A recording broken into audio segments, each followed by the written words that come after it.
किया।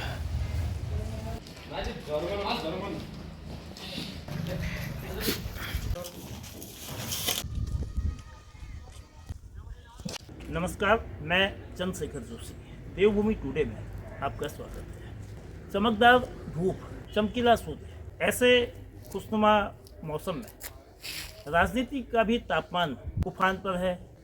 जैसे जैसे मतदान के दिन करीब आते जा रहे हैं, प्रत्याशियों के प्रचार में भी तेजी आ रही है। चंपावत नगर पालिका 9 वार्ड, लेकिन वार्ड के सभासदों के लिए 8 वार्ड में वर्ष 2018 में चंपावत जिले में जो कुल 34 वार्ड हैं, उसमें से 5 वार्ड सभासद निर्विरोध निर्वाचित हुए थे और उसमें से चंपावत नगर पालिका में अकेले 3 सदस्य थे जो निर्विरोध थे। लेकिन इस बार पूरे जिले में सिर्फ 1 वार्ड ऐसा है जहां सभासद निर्विरोध चुने जा चुके हैं। वो वार्ड है जहां हम खड़े हैं, Kanalgaon ward number 4। Bharatiya Janata party के प्रत्याशी मोहन भट्ट के नाम वापस लेने के बाद निर्दलीय गौरव कॉलोनी सभासद बने हैं। इसलिए यहाँ के मतदाताओं के सामने 2 वोट देने का विकल्प नहीं है। वे केवल अध्यक्ष के लिए वोट देंगे, लेकिन वार्ड की अपनी समस्याएं हैं, वार्ड की अपनी चुनौतियां हैं, वार्ड में मतदाताओं के अपने मुद्दे हैं। इन तमाम बिंदुओं पर बात करने से पहले कनलगांव का एक संक्षिप्त इतिहास हमें जानना चाहिए। कनलगांव का वार्ड नेपाल सीमा को जाने वाली जो सड़क है, इसे CMT कहते हैं, यानी कि चंपावत मंचतामली रोड, उसके मुहाने पर है। विद्या का मंदिर चंपावत जिला मुख्यालय है और उसका इकलौता गवर्नमेंट इंटर कॉलेज इस क्षेत्र में है। अब ये इंटर कॉलेज PM श्री विद्यालय की श्रेणी में, जो न्यू एजुकेशन पॉलिसी में योजना लागू की गई थी, उसमें शामिल किया गया। विद्यालय की छात्र संख्या में भी धीमे धीमे इजाफा हो रहा है। शैक्षणिक गुणवत्ता प्रधानाचार्य उमेश सिंह बिष्ट के नेतृत्व में सुधर रही है। केवल विद्यालय ही नहीं, यहाँ कई और दफ्तर हैं। जल निगम का ऑफिस है, स्वजल का कार्यालय है। शहर बाहर से चमकता, बाहर से सुनहरा दिखता है, आकर्षक दिखता है, लेकिन शहर के भीतर के हाल शहर के बाहर के हाल जैसे नहीं है। मार्ग सकरे है, निकास की व्यवस्था को लेकर सवाल है और इन चुनौतियों के बीच 23 जनवरी को जब मतदान होगा, वोटर क्या सोचते हैं उसको जानने के लिए हम युवा मतदाता आशीष सिंह हमारे साथ हैं। आपने पिछले साल लोकसभा के लिए वोट किया होगा और 2022 में विधानसभा के लिए, यानी कि 22 से 25 के दरमियान अभी 3 साल नहीं हुए, तीसरी बार आप वोट देने के लिए। और ये नगर पालिका का वोट है, नगर के लोगों का वोट है। तो इस क्षेत्र के मुद्दे क्या हैं? कनलगांव वार्ड में अभी के समय पे जो मुख्य समस्या मुझे लगती है, एक तो जो नाली निकासी की समस्याएं हैं। हालांकि उसमें बीच में जो पाइप जो डलवाए थे, उनकी वजह से थोड़ा सुधार हुआ है नाली निकासी में, लेकिन कहीं कहीं जगह पर वो चौक हो गए हैं। तो उसकी वजह से जो बरसात के समय में गंदगी, कूड़ा है, सब रोड में मुख्य सड़क पे आ जाता है। तो इसके लिए थोड़ा सा काम किया जाए नगर पालिका की तरफ से। तो दूसरी मुख्य समस्या यहाँ पे सीवर निकासी की भी है। जैसे बरसात के समय या बाद में जब कई अधिकांश लोग जैसे उस नाली पे ही सीवर की निकासी कर लेते हैं, तो अब नालियों के चौक होने से वो मुख्य सड़क में ही बहने लग जाता है, जिससे दुर्गंध वगैरह इत्यादि की समस्याएं भी मुख्य सड़क से जुड़े हुए जो आवास हैं उन लोगों को होती है। तो नगर पालिका की तरफ से जो एक वो सक्शन वाले वाहन आजकल आते हैं, वो मुहैया करा के सीवर की भी सफाई करवाई जाए। बाकी सफाई तो लगभग यहाँ पे हफ्ते में 2-3 बार स्वच्छक जो है नगर पालिका की, वो नियमित तौर पर सफाई करते हैं। बाकी स्ट्रीट लाइटें वगैरह भी सारी यहाँ पे संचालित सही तरह से हो रही हैं। एक आध जगह पे कहीं कहीं पे ख़राब हैं, तो थोड़ा सा वो भी नगर पालिका की तरफ से सुधार की आवश्यकता है। कनलगांव के जो वोटर्स हैं उनको एक वोट देना और जो भी सवाल हैं, सवालों के जवाब अध्यक्ष प्रत्याशी को जी। तो अध्यक्ष प्रत्याशी जो पिछले अध्यक्ष थे, जो निवर्तमान थे विजय वर्मा, और उससे पहले जो चंपावत नगर पालिका के पहले अध्यक्ष थे प्रकाश तिवारी, दोनों के कार्यकाल को आप कैसे आंकते हैं, खासतौर पर विजय वर्मा साहब के, क्योंकि विजय वर्मा साहब की पत्नी बीजेपी के विद्रोही प्रत्याशी के मैदान में, तो क्या काम हुए, क्या काम होने चाहिए थे, कोई ऐसा बड़ा काम जिसको एक उपलब्धि के रूप में बताया जा सके? विजय वर्मा जी के कार्यकाल में मुख्यतः जो मुझे लगा कि जो ये हमारी सकरी जो गलियां हैं, इन सब में इंटरलॉकिंग टाइल्स के जो ब्लॉक वगैरह से जो निर्माण किया गया, बाकी स्ट्रीट लाइट्स भी अधिकांशतः हर जो जैसे ऐसे क्षेत्र थे जहाँ पे रात्रि के समय में थोड़ा कम उजाला, तो वहाँ पे भी काफ़ी सुधार किया उन्होंने, स्ट्रीट लाइट वगैरह और इंटरलॉकिंग सारी टाइलें। अभी यहाँ से पूरा नीचे जो हमारे लास्ट में जो पीलिया फील्ड में ये सड़क जो जुड़ती है, पूरा वहीं तक उन्होंने इंटरलॉकिंग का कार्य किया है। हालांकि आगे थोड़ा सा वो क्षतिग्रस्त हो गया है अभी। क्या गुणवत्ता को लेकर सवाल है? जी, नीचे थोड़ा सा वहाँ पे 3-4 बार रिपेयरिंग भी हुई, लेकिन उसके बाद भी उसमें सुधार आ नहीं पाया, वो बरसात में पूरा बीच से ही धंस गया है। आप लोगों को सभासद के लिए वोट नहीं देना है, ये नौबत क्यों आई? एक पार्टी जिसने प्रत्याशी खड़ा किया, एक प्रत्याशी जो निवर्तमान सभासद था, उनका काम कैसा रहा और क्या कोई ऐसी जानकारी है कि उन्होंने क्यों वापस लिया? आमतौर पर पार्टी का प्रत्याशी वापस नहीं लेता है। जो पूर्व सभासद थे मोहन भट्ट जी, उनका भी कार्य काफ़ी अच्छा था। उन्होंने भी 5 वर्ष में जो अपना कार्य किया, वो भी एक सक्रिय सभासद के रूप में जाने जाते हैं यहाँ से। अभी अब नाम वापसी के लिए तो इस पर मुझे कुछ ज़्यादा जानकारी होगी। वार्ड के मतदाता अमर सिंह जी हैं।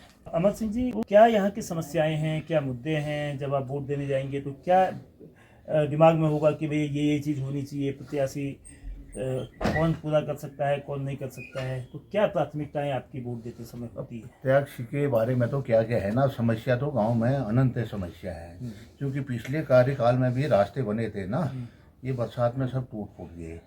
अच्छा। हाँ, और ये स्ट्रीट लाइट लगी है लेकिन जलती नहीं है।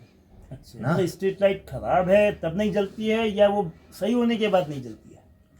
अब जो बल्ब फ्यूज है तो फिर नहीं जल पा रहा है ना। आप लोग नगर पालिका जब प्रतिनिधि थे तब उनसे कहते होंगे, जब प्रशासक है उनसे कहते होंगे, हाँ, कोई क्या कहा, रिस्पॉन्स कहा, मिलता है? हमने कहा, वार्ड मेंबर को बोला, हमने तो उससे नहीं बोला ना। वार्ड मेंबर ने, हमारा मोहन भट्ट था ना, तो हाँ हाँ हो जाएगा करके ये कार्यकाल उसका पूरा हो गया है। रास्ते में मतलब टूट फूट भी गई है ना। हाँ, अच्छा, और पानी को लेकर क्या स्थितियाँ हैं? पानी की लेके भी समस्या है। अभी तो ये देखो, तुम्हारा कोराला घाटी नाम से कोराला घाटी है, 2-2, 3-3 दिन तक उसमें भी पानी बंद हो जा रहा है। जब आता है तो आता है, और जब बंद हो गया तो 1 हफ्ते तक भी बंद हो जा रहा है। प्रत्याशी जो थे, निवर्तमान प्रत्याशी जो अब पूर्व हो गए हैं, मोहन भट्ट साहब का कहना है कि उन्होंने बहुत काम किए हैं। काम एक तो ये ना। अच्छा, क्या उन्होंने काम किए हैं आपकी नज़र में, कैसा है? हमारे नज़र में तो काम उतना खास काम नहीं किया उसने ना। जो रास्ता बनने वाला था वो नहीं बन पाया, खाली रास्ते की सर्वे होगी जी ना। ये रास्ता कहाँ से कहाँ बनना था? कि हमारा परिवार है ना जी, भूप सिंह मार साहब, बहादुर सिंह है, अभी रमेश पांडे की मकान से जाता है वो रास्ता, वो नहीं बन पाया, वो रास्ता ही नहीं बन पाया। उसमें पैसा भी आया, बजट आ कितने समय गया। से उसकी डिमांड हो रही थी? डिमांड तो 10 साल हो जाते हैं, फिर अभी नहीं बन पाया है वो। इस बीच में कह रहे थे कि बजट आ गया है, फिर भी नहीं बन पाया। वार्ड में प्रत्याशी तो 2 थे, यानी कि 2 लोगों ने नामांकन किया था। और निवर्तमान सभासद मोहन भट्ट ने, जो बीजेपी के प्रत्याशी थे, नाम वापस लिया और गौरव कॉलोनी निर्विरोध रूप से बन गए हैं। आप लोगों ने एक अच्छा काम किया, जो सर्वानुमति की राजनीति हुई है ये आमतौर पर कम है, और आप लोग को श्रेय जाता है कि जिले में ये इकलौता वार्ड है जहां सभासद का चुनाव नहीं हुआ, यानी कि निर्विरोध सभासद। तो ये नौबत क्यों आई? मतलब ऐसी जो ये पार्टी का टिकट आमतौर पे वापस नहीं हो, मतलब पार्टी अपने कैंडिडेट को बैक नहीं करती है, तो यहाँ की परिस्थितियाँ क्या थी? तो ऐसा है ना, पहले का जो सभापति है मोहन भट्ट, उसके कार्यकाल में उसके वोट बैंक में असर पड़ रहा था। वो समझ गया था कि इस बार मेरा वोट बैंक नहीं हो पा रहा है करके, तो उसकी मजबूरी थी। हमारे साथ गृहिणी हैं जो काश्तकारी भी करती हैं, चंद्रकला भोला।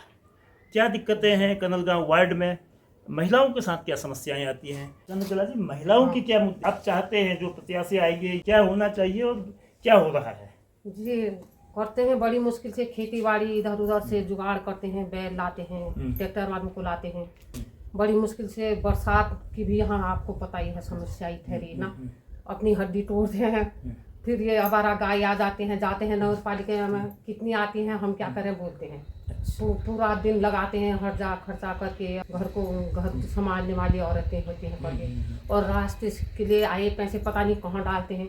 3 बार बन गए, खड्डे चलने लायक, पैदल चलने लायक नहीं हो गए। बस अभी तो इतना ही कहना चाहते। यहाँ से 20 मीटर दूर जो सड़क है चंपावत मंच तामली जाती है, बॉर्डर की रोड है, यानी कि खासी महत्वपूर्ण सड़क। और उससे 20 मीटर की हम दूसरी दिशा में जाते हैं तो जो सड़क चलने लायक नहीं है, सक्रिय है, लेकिन जगह जगह एक हिस्से के बाद सड़क टूटी है, गड्ढे हैं। तो ये क्या है, कब से है ये? इसमें वो ठेकेदार की क्या कमी इसमें है। कोई काम ही नहीं हुआ या काम हुआ खराब हो गया? ना काम तो हुआ, तो हल्का काम हुआ ना।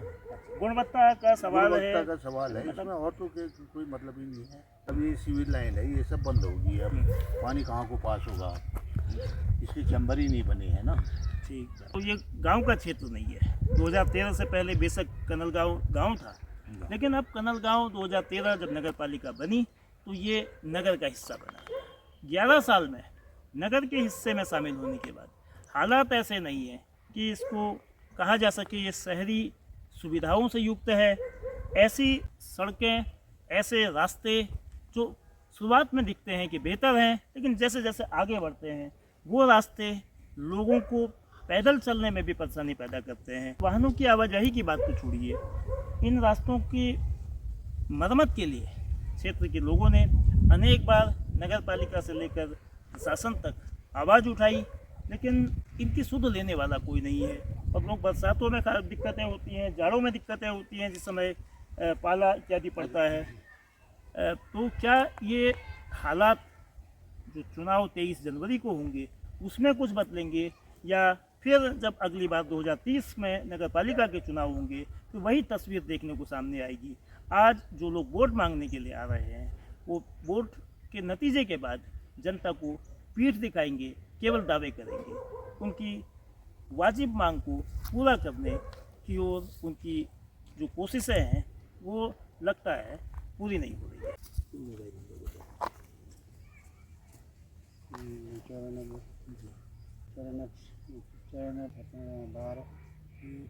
54 की बात क्या बताएं? 12 हमारे साथ कनलगांव के सामाजिक कार्यकर्ता और पर्यावरण के क्षेत्र में बेहद संजीदगी से काम करने वाले मुकेश गिरी जी हैं।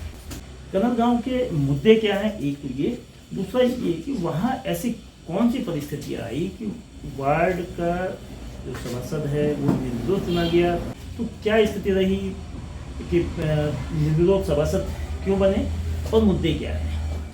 सर, जहाँ तक मुद्दों की बात है तो हमारे वार्ड में सबसे मेन तो है कि जो पानी की निकासी के लिए नालियाँ हैं और स्ट्रीट लाइट का, और साथ ही अगर सीवरेज सिस्टम अगर सही तरीके से हो जाए वहाँ पे, क्योंकि कई लोगों का हम देखते हैं जो मेन निकास नाली है उसी पे सीवर छोड़ा हुआ है लोगों ने, और रात में शाम के समय वहाँ निकलना भी मुश्किल हो जाता है क्योंकि इतनी दुर्गंध रहती है।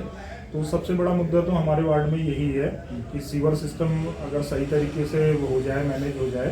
और जहाँ तक दूसरी बात है निर्विरोध निर्वाचन की, तो इस बार पूरे वार्ड के लोगों ने एक मत बनाया था कि अगर कोई ऐसा व्यक्ति गांव के बीच से निकल के आए जो गांव के वार्ड की समस्याओं को प्रमुखता से अपने स्तर पे उठा सके सदन में, अपने पालिका में, और अपने वार्ड के विकास के लिए काम कर सके।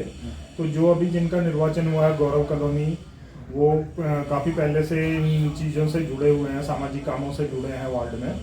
तो सभी लोगों ने एक मत करके अपने को करके उनको निर्विरोध निर्वाचित किया है। बीजेपी प्रत्याशी के रूप में तो मोहन भट्ट का नामांकन हुआ था, तो उसके बाद ये परिस्थिति आई थी या पहले से ही ये तय था? पहले से ही तय था सर। वार्ड में जो भी युवा हैं हमारे वार्ड के, और खासतौर से महिला और युवाओं में, तो उनने एक मन बना लिया था कि अपने वार्ड से हमने चुनाव अगर ना हो सके तो ज़्यादा बढ़िया है, निर्विरोधी किसी को करेंगे। क्योंकि जो हमारे निवर्तमान सभासद हैं मोहन भट्ट जी, उनका कार्यकाल 5 साल रहा, तो जाहिर सी बात है एक आदमी अगर एक कार्यकाल में रहा है तो हर किसी को खुश नहीं कर सकता है। तो कुछ लोग उनके अगेंस्ट भी थे, और कुछ लोग गौरव कॉलोनी जो अभी निर्वाचित हुए हैं निर्विरोध उनको समर्थन कर रहे थे। तो सबने मिल बैठ के फिर आपस में विचार विमर्श किया और बाद में मोहन भट्ट जी जो हैं उनने भी अपनी समझ से अपना नाम वापस लेके उस निर्विरोध निर्वाचन को सफल बनाया वहाँ पे, और हमारे वार्ड मेंबर निर्विरोध निर्वाचित हुए हैं। अब अध्यक्ष पद के 3 प्रत्याशी मैदान में, तो क्या उम्मीदें अध्यक्ष पद के प्रत्याशियों से है? अब तक चुनाव प्रचार में जब अध्यक्ष पद के प्रत्याशी या अध्यक्ष पद की ओर से जो भी लोग आते होंगे प्रतिनिधि या पार्टी के लोग, तो वो क्या दावे करते हैं कि पिछले चुनाव में 6 साल पहले 2018 में जब चुनाव हुए थे उस समय जो दावे किए गए थे अध्यक्ष पद के प्रत्याशी वो कितने पूरे किए गए हैं, और जो अब दावे किए जा रहे हैं उन पर कितना भरोसा लोगों का है? सर दावे तो हर चुनाव में हर प्रत्याशी की ओर से किए ही जाते हैं, लेकिन जहाँ तक है कि जैसे हमारा कनलगांव वार्ड है, मुख्यालय से लगा हुआ वार्ड है, तो कई चीज़ों में काम पूरा भी हुआ है और कई काम ऐसे हैं जो अभी तक अधूरे हैं। आने वाले पालिका अध्यक्ष से हमारी यही उम्मीद रहेगी कि वो उन कामों को प्राथमिकता के रूप में पूरा करें। और सबसे बड़ी बात तो ये रहती है कि कहीं भी गांव हो या वार्ड हो कुछ भी हो, वहाँ पे संपर्क मार्ग सही हो और जो लाइटिंग की व्यवस्था है पथ प्रकाश की रात में वो सही हो, सीवर सिस्टम और जल निकासी का सही हो। तो यही मुद्दे पिछले चुनाव में भी थे, इसी में से यही मुद्दे अभी भी हैं। बाकी जहाँ तक है चेयरमैन की बात, तो तीनों ही जो उम्मीदवार हैं वो अपने स्तर से हमारे वार्ड में आके सबने जनसंपर्क किया भी है और हर किसी का अपना अपना मत है। एक वार्ड वासी होने के नाते या एक चंपावत पालिका का आम नागरिक होने के नाते मेरी आने वाले जो भी पालिका अध्यक्ष बने हैं उनसे यही उम्मीद है कि वो हमारे चंपावत पालिका को एक अच्छे लेवल पे लेके जाएं, पूरे उत्तराखंड में चंपावत पालिका का एक नाम हो। और जैसे कि मुख्यमंत्री जी का भी ये क्षेत्र है, निर्वाचन क्षेत्र है, तो एक सबकी उम्मीदें हैं यहाँ पे कि चंपावत पालिका सुंदर हो और जो भी स्वच्छता के प्रति हो या पर्यावरण के प्रति हो वो काम हम यहाँ पे कर सकें। और उनसे उम्मीदें भी हैं कि वो पालिका के साथ साथ हमारे वार्ड का पूरा विकास करेंगे। जो वार्ड के भीतर की ओर बढ़ते हैं तो विकास की परतें खुलना शुरू होती है। क्या समस्याएं हैं? विकास के नाम पर किस तरह का खेल हुआ है? सड़कों के क्या हाल हैं? सकरे मार्ग ठीक से चलने लायक नहीं है, लड़खड़ाने की स्थिति है, वाहनों की भी और पैदल चलने वालों की भी। हमारे साथ डाक विभाग में सेवा दे चुके भवन सिंह जी हैं, कनलगांव में रहते हैं। कनलगांव में भवन सिंह जी क्या समस्याएं हैं? अब 23 तारीख को आप लोगों ने वोट देना है, तो अब इस बार सभासद तो नहीं देंगे। बस रास्तों की है। अब ये है जैसे एक रास्ता स्ट्रीट लाइट है, हाँ ये स्ट्रीट लाइट जैसे जैसे स्कूलों में लाइट तो नहीं आप है। लोगों की जब स्ट्रीट लाइट खराब होती है ठीक होने में कितना समय लगता है? कहाँ करते ही कहाँ है ठीक, फिर ऐसी पड़ी रहती हैं वो कहाँ। अभी प्रत्याशी वोट के लिए आए अभी मांगने के लिए कोई नहीं आए हैं आज तो क्या कहते हैं इस समय, क्या करेंगे? हाथ बस जोड़ते हैं? हाथ जोड़ते हैं, बस जो कहेंगे कहोगे वो करेंगे कहते हैं, और क्या कहते हैं। तो 5 साल पहले का 6 साल पहले का हिसाब आप लोग कहते हैं कि उस समय ये कहा था और ये हुआ या ये नहीं हुआ? हाँ हाँ, उस टाइम भी ऐसे ही कहने वाले कह रहे हैं। अब वोट मांगने टाइम में तो कहेंगे ही हुआ, फिर बाद में कहाँ सुनते हैं। फिर अभी आप सुनते तो ये हरकत होती है, ये दशा होती है, रोड होती है। तो इस सड़क की बदहाली को लेकर कितनी बार आवाज़ उठाई गई होगी आप लोगों की ओर से? कितनी बार उठ गया, उठने वाली सारी गाड़ी आती है, गाड़ियाँ चलने पा रही हैं, वो उठाते रहते हैं, उठाने से क्या होता तो है। सड़क खराब होने से लोडिंग अनलोडिंग और तमाम जो आवाजाही में दिक्कतें होती होंगी। हाँ हाँ, वो तो होती है, बिल्कुल गाड़ी नहीं चल पाती, बैटरी बैटरी नहीं पड़ती है इसमें। अब कोई भी ठेका लेगा काम कराएगा वो तो ऐसा 23 तारीख को चुनाव के बाद जब नतीजे आएंगे 2 दिन बाद 25 को, तो आप अपने वार्ड में सबसे पहले कौन सा काम होता हुआ देखना चाहेंगे? क्या काम आप चाहेंगे कि ये सबसे ज़रूरी है? रास्ते और स्ट्रीट लाइट की। अरे उसी का जो जो हमारे पानी के तरीके वो बंद कर रहा हूँ, फिर हैं और कुछ आई दीजिए को वैसे पड़ा रहेगा, ये उठेंगे पानी अंदर का तो कोई लाइन की है। क्षेत्र की दिक्कतें लोग बेबाकी से धीमे धीमे कह रहे हैं। शुरुआत में हिचक थी, लेकिन लोगों का कहना है कि चुनाव दर चुनाव वोट देने में वो पीछे नहीं है। लोकतांत्रिक अधिकार का वो उपयोग करते हैं, अपने नेता अपने प्रतिनिधि को चुनते हैं। प्रतिनिधि वोट के समय सब जवाब दिखाते हैं, आसमानी वादे करते हैं, लेकिन आसमान से नीचे जब ज़मीन पर उतारा जाता है तो ज़मीन के रास्ते कैसे हैं? जगह जगह स्ट्रीट लाइटों की व्यवस्था है, पोल लगे हुए हैं, लेकिन उन पोलों में लाइट नहीं है। कई जगह लाइट है, ख़राब है। ख़राब लाइट को ठीक करने की गुहार लगाने के बावजूद लंबा वक्त लग जाता है और अभी कई जगह वो लाइटें ठीक नहीं हुई हैं। तो ऐसी स्थिति में लोगों के सामने बड़ा सवाल है, वो वोट दें तो किसे दें, किस पर एतबार करें? क्या वो एक बार वोट देकर अपनी समस्याओं का समाधान कर सकेंगे या पूर्व की तरह वोट देकर अगली बार 5 साल बाद होने वाले चुनाव के लिए फिर एक वोटर के रूप में सामने आएंगे? नगर पालिका के जो भी प्रतिनिधि चुनाव जीतें, जो जिस भी शक्ल का वार्ड बने, उसकी जवाबदेही और जिम्मेदारी है कि वो संजीदगी से लोगों की बात सुने, लोगों की तकलीफ़ को दूर करने की कोशिश करे, उनके जख्मों पर नमक ना लगे, जख्मों पर विकास का मरहम लगे। मॉडल डिस्ट्रिक्ट भी है, मुख्यमंत्री का अपना ज़िला भी है, वो चंपावत के विधायक हैं, और ऐसे काम नगर पालिका करे या कोई दूसरी संस्था करे, असर सरकार की छवि पर पड़ता है। सरकार की भी जिम्मेदारी है कि वो विकास कार्यों की मॉनिटरिंग करे, गुणवत्ता का ध्यान रखे, पैसे की बर्बादी को रोके, कमीशनखोरी और घटिया काम करने वालों पर कार्रवाई करे। एक सवाल अंत में ये बनता है कि आखिर भारतीय जनता पार्टी की ओर से वार्ड सभासद के जो प्रत्याशी चुनाव मैदान पर थे, ऐसी आखिर कौन सी मजबूरी आई कि उन्हें नाम वापस लेना पड़े, जबकि प्रत्याशी जिन्होंने बीजेपी के कैंडिडेट मोहन भट्ट थे, उन्होंने ये दावा किया है कि उनके कार्यकाल में 1.5-2 करोड़ रुपए के काम हुए हैं। लेकिन नाम वापस क्यों लिया, पार्टी का सिंबल वापस क्यों हुआ, ये सवाल अनुत्तरित हैं। लेकिन सवाल के पीछे रहस्य नहीं है, गहरे कुछ ऐसा है जो बताता है कमियां हुई है, गड़बड़ियां हुई है, और इन गड़बड़ियों को ढकने का, इन गड़बड़ियों से उभरने का एक ही रास्ता था कि जनता की नब्ज को देखते हुए चुनाव मैदान से हटना ज़्यादा बेहतर था। ऐसा कम से कम क्षेत्र के लोगों का कहना है।